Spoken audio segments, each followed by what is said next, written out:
What is going on, my Masketeers? We are back, and today we are here to talk about Marvel's Thor: Love and Thunder. We find Thor on a new journey, and that journey is to find inner peace. Right now, he's kind of been traveling around the galaxy with the Guardians of the Universe, and as he's basically doing all of that, he is trying to rediscover himself, which I feel that's something that Thor's always kind of doing in every movie except for Ragnarok. But apart from that, he's always on some sort of self-discovery, but he never finds nothing, or it don't last long enough. But anyway, so yeah, he's doing that. But then it just so happens that he is forced back into action when a galactic killer of gods is on the loose. And I am talking about Gore the God Butcher, aka Christian Bale. So he is seeking the extinction of all gods simply because he was on his planet dying with his daughter, and they were praying to their god, and like the god never answered them. And in the end, his daughter ends up dying. And so he now makes a vow to kill all gods because he believes that at their core, all gods are selfish. And so they all must go. So as he's doing all of that, Thor essentially needs to seek aid to stop Gore. And so that basically takes him back to his friend Valkyrie, aka King Valkyrie, and a surprise in the form of Jane Foster, who is no longer just Jane Foster, but she is now the mighty Thor because she wields Majori, so she has the power of Thor. And yeah, they set a course to go stop Gore, and that's literally like the film essentially. So let's get into the good.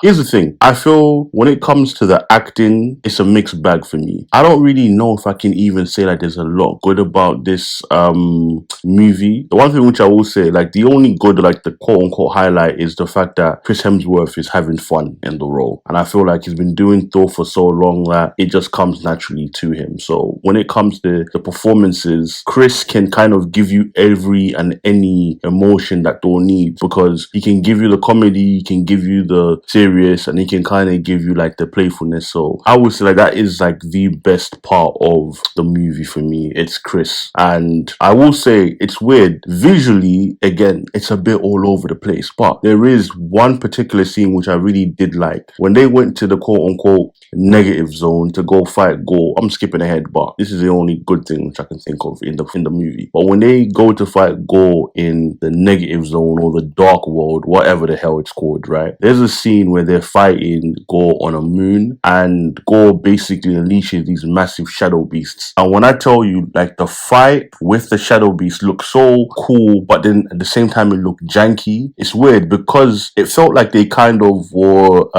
glitching, or it was a bit of like a frame rate drop, but it gave it a very cool effect, which I personally liked. But that was really it, and some of the angles which they were using as well. But that's, I can't lie to you, that's like the good, what I would say for this. So with that being said, let's get into the bad. This film was just not it. I won't say it's trash, but it's definitely one of the weakest MCU films I have seen in a very long while. And especially because this is phase 4, the bar's quite high, and they have a good blueprint to Marvel can't afford to fail. They have no excuse because they know what works and they know what doesn't work. So now that we're beyond 10 years, you know what works. Here's the problem with Thor: Love and Thunder. It was too much comedy, like too much. It was over the top.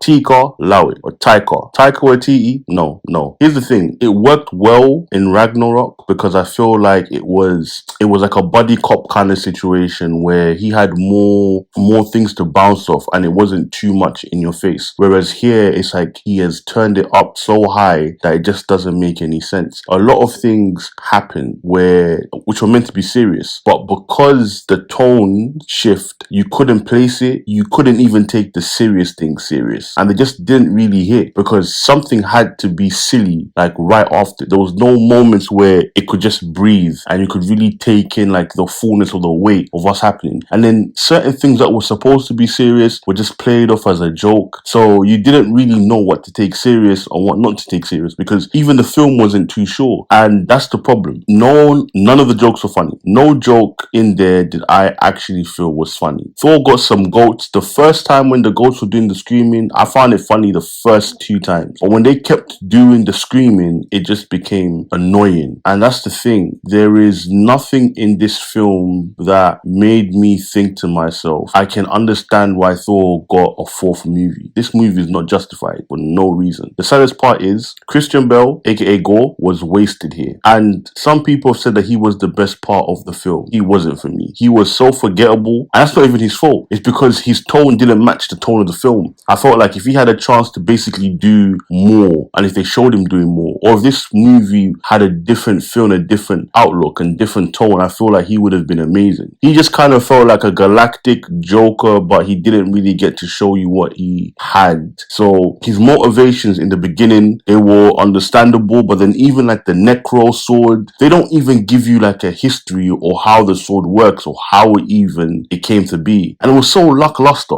Gore in the comics is amazing because Gore challenges the very notion of who Thor is and what the gods are. And in the comics, Gore is the reason why Thor becomes unworthy to why he can no longer wield Majori. But it's because he challenges Thor in terms of what it means to be a god. In this one, there's nothing there. It's literally just a waste of talent. You shouldn't have got Christian Bale to be Gore if you're just gonna have him for one movie and then he's done and you don't even get to see what he does. And he's called the God Butcher. We didn't see him butcher no gods, by the way. He killed one god, that was it. It's so crazy that Thor, when they went to the city of gods, were killing more gods than Gore did. Everything was done off screen. You hear Gore's coming, but you don't see him coming. You don't see anything that he's done. You don't see the mountain of dead gods. What would have been cool is if Gore actually came to that same city of gods and started wrecking all the gods there. That would have been such a sick and impactful moment, just to show you how serious he is. And I won't even talk about Russell Crowe, aka Zeus. That was a shambles. I'm sorry. From his dead accent to his entire personality and character, it was dog shit. Russell Crowe, again, another fine actor. That was dog shit. Zeus was a joke, and that's the problem. But he's supposed to be like the king of all the gods. Like, he's meant to be like the number one. All the gods follow him. When I saw Zeus, there's no way Odin, aka Anthony Hopkins, would ever follow that joke. Odin should have been the king of all the gods, not Zeus, because Zeus is just trash in this movie. And so, yeah, it was an L, man. Like, the movie was not really it. There's so much more that was wrong, even in terms of how Jane Foster got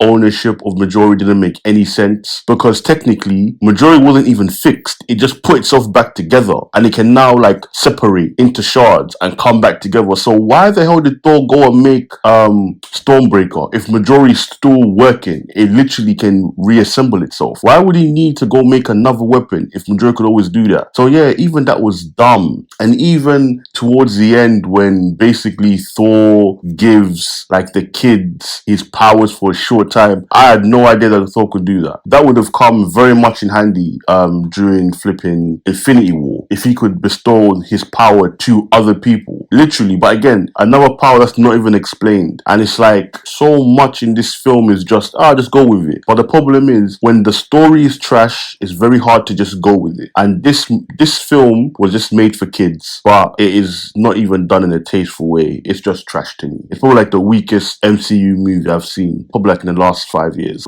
So I can literally go on a whole long rant about this, but I'm not going to. That's basically it. So my verdict for the film, I'll give Thor Love and Thunder a 5 out of 10. And that's me even being generous. The movie itself was not it. It didn't do anything for Thor. It didn't expand on Thor. It didn't make me excited for the rest of the phases. And that's the thing with Marvel now. A lot of their stuff is hit and miss with me. For me, only really and truly the best film that's come out of Phase 4 is Spider-Man No Way Home. Because again, that took a very serious approach. It had lighthearted moments, but it came and gave you something more. Whereas Thor, it just, like, Taika, he needs to stop, because he literally has the mindset of a child. It felt like a 7-year-old had made this film, and I think even Chris said that this feels like a 7-year-old made Thor Love and Thunder, and that's what it feels like. It's just too bland. So many plot holes.